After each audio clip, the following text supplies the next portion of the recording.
Today on CCX News, a solemn tribute. Minnesotans come to the state capitol to honor State Representative Melissa Hortman and her husband, killed at their Brooklyn Park home.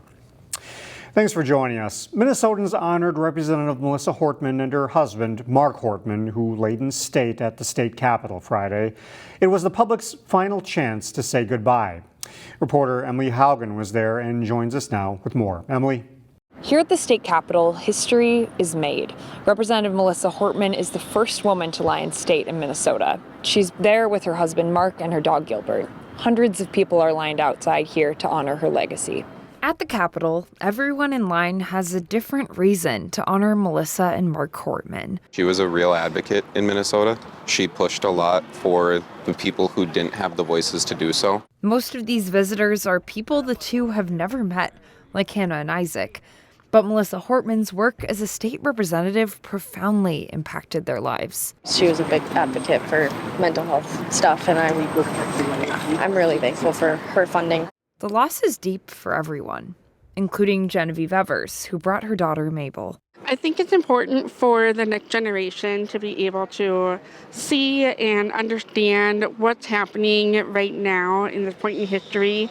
And though Hortman's legacy was great, it seems her loss is being felt even greater. As a young attorney, especially as a female, she's someone that we've all really looked up to. She's a giant in terms of Minnesota state politics. Rachel Leonard says she's still trying to make sense of the Hortman's death. I was really, really grateful for the opportunity to come and to pay our respect and to show how much she really meant to all of us.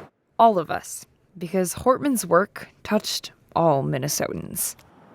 Even after the doors opened, the line stretched around the Capitol block on Friday afternoon. Reporting at the Capitol, Emily Haugen for CCX News. Thanks, Emily. The family is holding a private funeral on Saturday. It will be streamed live to the Department of Public Safety's YouTube channel. The debate over transgender athletes has pushed the state's top softball team into the spotlight, drawing strong opinions from parents, athletes, and school board members. Congratulations. You have won the state championship, and in so doing, you have lost your sport. The Champlin Park softball team won its first state championship this summer. One of the team's players is reportedly transgender. Their participation drew lawsuits and criticism from local school board officials. Some parents and players responded with support for the team. Despite all the hate and outside noise our team had endured, we stuck together and continued to play as not just teammates, but as family. Our team's accomplishment is truly a reflection on everyone's combined efforts and relentless training. To suggest that their state championship was not earned or credible because we happen to have a transgender player is not only unfounded, but also deeply dismissive of the team's hard work, talent, and skills. The U.S. Department of Health and Human Services announced this Thursday that it's opened a new investigation into the Minnesota State High School League after Champlin Park's win at state. A Brooklyn Center nonprofit that helps local immigrants and refugees will soon have more space to do its work. CAPI held a groundbreaking ceremony to celebrate the expansion of its Immigrant Opportunity Center. The $11.5 million project will include a community garden, a greenhouse, additional meeting spaces, a technology resource center, and an expanded food shelf. We went out to community, did different listening sessions, met with community leaders asking what do they want to see in this building and what are the needs that they want to see CAPI fill. And so we are just excited to be here today and to be able to get going on our project. CAPI will continue services during construction across 4 different locations throughout Brooklyn Center. They hope to move into the new building in September of 2026. Around town this weekend, a local group of actors and actresses wants us to move it, move it. Stages Theater Company is putting on a musical adaptation of the DreamWorks animated movie Madagascar. The show offers dancing, creative costumes, and some important life lessons. We spoke to actress Layla Troffler, who plays Marty the zebra. Marty definitely strikes me as someone who just doesn't care what other people think. And I really love that, and I really love how that can translate into my own life because it kind of teaches me to also just live my life, just to be who I can be and to just have fun with it. The stage's production of Madagascar runs through August 3rd. This weekend is also an opportunity to witness theater outdoors at Maple Grove's Town Green. It's where Maple Grove-based Cross Community Players is putting on its version of Once Upon a Mattress. In today's weekend showcase, photojournalist Dustin Scholl gives us a front row seat.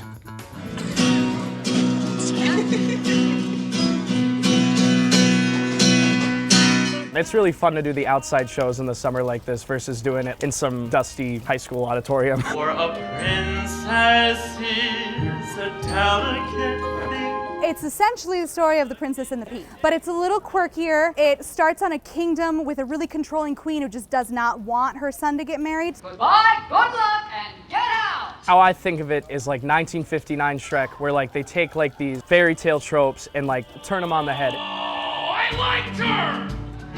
So did I. Wow. Winifred's kind of the one that comes in and he's really like, okay, this has got to be the right one. And it has just been so fun working with Sydney. So you're the one, I guess. She sticks out like a sore thumb. She is a fish out of water in this land, but the kingdom, except for the queen. You have the nerve and the gall and the presumption to apply for my son's hand in marriage? Really opens their heart to her and they learn to love her and she learns to love them right back. He said that you had an opening for a princess, and I figured the early bird.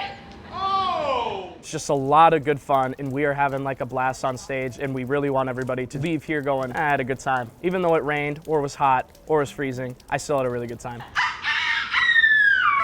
What bird is that? A rooster. Oh. Performances run through Sunday. We'll have more details at ccxmedia.org.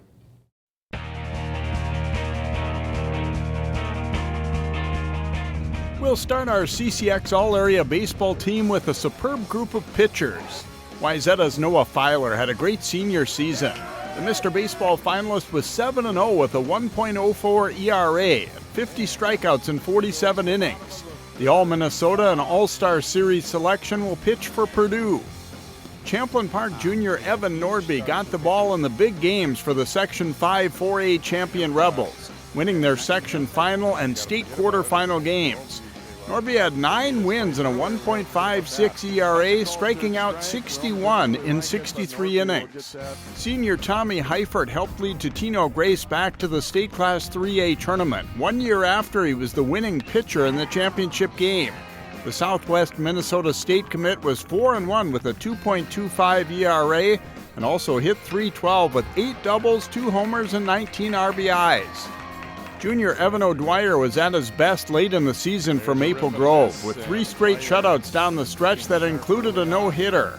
Overall, he was 6-4 with a 1.93 ERA and 50 strikeouts. Sophomore Jay Mound of Hopkins has a great name for a pitcher and is a rising star. Mound was 6-3 with a 1.78 ERA and 38 strikeouts in 43 innings for the Royals. Rounding out the pitchers, Jonah Moulton of Heritage Christian Academy.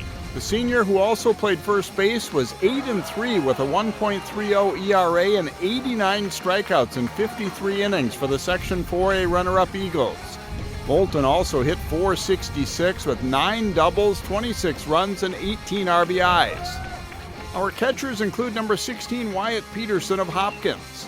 The senior hit .358 with a .420 on-base percentage, 4 doubles, and 10 runs, while also excelling defensively. Number 3 Tyler Hand of Totino Grace is another strong leader from behind the plate. The senior hit .333 with 4 doubles, 2 home runs, and 22 runs batted in, helping the Eagles to the Section 5 3A title. Our first basemen include number 18 Connor Johnson of Maple Grove. The All-Star Series selection hit .325 with a .994 OPS, 5 home runs, 16 RBIs, and 20 runs scored while earning all-conference honors. Number 13, Kellen Oligmiller of Champlin Park worked his way back from a serious knee injury to excel as a senior. Oligmiller hit .333 with 23 RBIs for the state semifinalist Rebels and was also an effective relief pitcher. Our other infielders include number 33, second baseman James Hansen of Wayzata. The senior was an all-conference and all-section pick. He batted a team-high .379 with 8 doubles and 23 RBIs for the Section 6 4A runner-up Trojans. Number 13, Dawson Franke of Armstrong excelled defensively at shortstop. The All-Star Series selection hit .333 with 14 RBIs and 14 stolen bases for the Falcons. Number 11, Nick Carlson was a leader for Champlin Park. The senior shortstop hit .481 with a .551 on-base percentage, 8 doubles and 14 stolen bases. The All-Star Series and All-State selection will play at Concordia St. Paul. Number 8, Sam Mose of Wayzata was another two-way standout as a junior. Mose excelled with the glove at short and hit .378 while walking 20 times. He scored 32 runs with 7 doubles and 3 triples.